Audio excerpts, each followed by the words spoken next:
गुरुबिक्स में आपका स्वागत है। आइए इस वीडियो में हम लीनियर प्रोग्रामिंग सॉल्व करने के लिए कॉर्नर पॉइंट मेथड पढ़ें। तो कॉर्नर पॉइंट मेथड के 4 स्टेप्स हैं। सबसे पहले स्टेप में हमें फिजिबल रीजन फाइंड आउट करना है। और हम फिजिबल रीजन कैसे फाइंड आउट करते हैं? जो भी कॉन्स्टेंट हमें दिए गए हैं, हम उन कॉन्स्टेंट को ग्राफ पर प्लॉट करते हैं और जो रीजन कॉमन होता है उस रीजन को हम कहते हैं फिजिबल रीजन। तो सबसे पहले हम फिजिबल रीजन फाइंड आउट करेंगे और उसके बाद उस फिजिबल रीजन का कॉर्नर पॉइंट डिसाइड करेंगे कि उसके कॉर्नर पॉइंट के क्या कोऑर्डिनेट हैं। और वो कैसे हम डिसाइड करेंगे? मान लीजिए कि ये कोई फिजिबल रीजन है,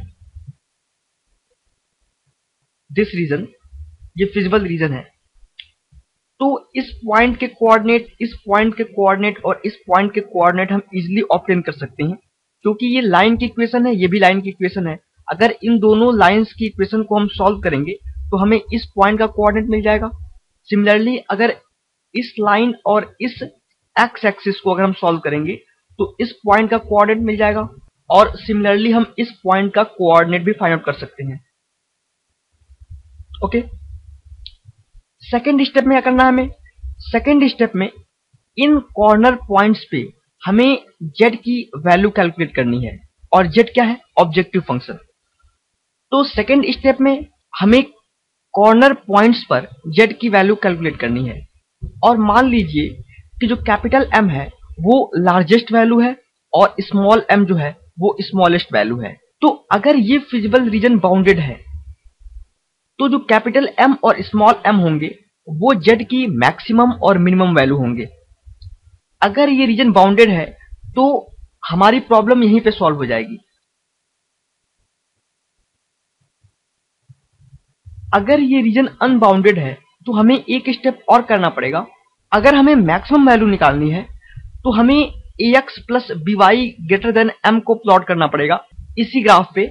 और हमें ये चेक करना पड़ेगा कि जो ax plus by greater than m, इसके जो पॉइंट्स हैं वो इस फिजिबल रीजन के साथ कॉमन तो नहीं है। अगर वो कॉमन है तो z की कोई मैक्सिमम वैल्यू नहीं होगी। और अगर ax plus by greater than m के जो पॉइंट्स हैं वो इस फिजिबल रीजन के साथ कॉमन नहीं है तो जो कैपिटल M था वो इसकी मैक्सिमम वैल्यू होगी। सिमिलरली अगर m मिनिमम वैल्यू है, इन कॉर्नर पॉइंट्स पे कैलकुलेट करने के बाद हमें अगर m मिनिमम वैल्यू मिली है तो हम ax plus by less than m plot करेंगे और देखेंगे कि क्या उस रीजन के जो पॉइंट्स हैं वो फिजिबल रीजन के साथ कॉमन है। अगर वो कॉमन है तो इस ऑब्जेक्टिव फंक्शन की कोई भी मिनिमम वैल्यू नहीं होगी। अगर वो कॉमन नहीं है तो m क्या हो जाएगा? m इस ऑब्जेक्टिव फंक्शन का मिनिमम वैल्यू हो जाएगा। ओके, तो अगर लीनियर प्रोग्रामिंग का कोई भी क्वेश्चन आता है तो आपको सिंपल 4 स्टेप्स फॉलो करने हैं। सबसे पहले फिजिबल रीजन फाइंड आउट करना है, उसके बाद उस फिजिबल रीजन के कॉर्नर पॉइंट्स फाइंड आउट करने हैं और उन कॉर्नर पॉइंट्स पे मैक्सिमम और मिनिमम वैल्यू फाइंड आउट करनी है। अगर फिजिबल रीजन बाउंडेड है तो जो हमने मैक्सिमम और मिनिमम वैल्यू कैलकुलेट की थी वो हमारी ऑब्जेक्टिव फंक्शन की मैक्सिमम और मिनिमम वैल्यू होगी। लेकिन अगर रीजन अनबाउंडेड है तो हमें एक स्टेप और सॉल्व करना पड़ेगा। हमें ax plus by greater than m plot करना होगा और ये चेक करना होगा कि इस इनइक्वालिटी के जो पॉइंट्स हैं कहीं इस फिजिबल रीजन के साथ मर्ज तो नहीं कर रहे हैं। अगर मर्ज नहीं कर रहे हैं तो जो कैपिटल M होगा वो मैक्सिमम वैल्यू होगा। और अगर वो इसके साथ मर्ज कर रहे हैं दैट मीन्स उस ऑब्जेक्टिव फंक्शन की कोई भी मैक्सिमम वैल्यू नहीं है। सिमिलर केस हम मिनिमम वैल्यू के लिए भी करेंगे।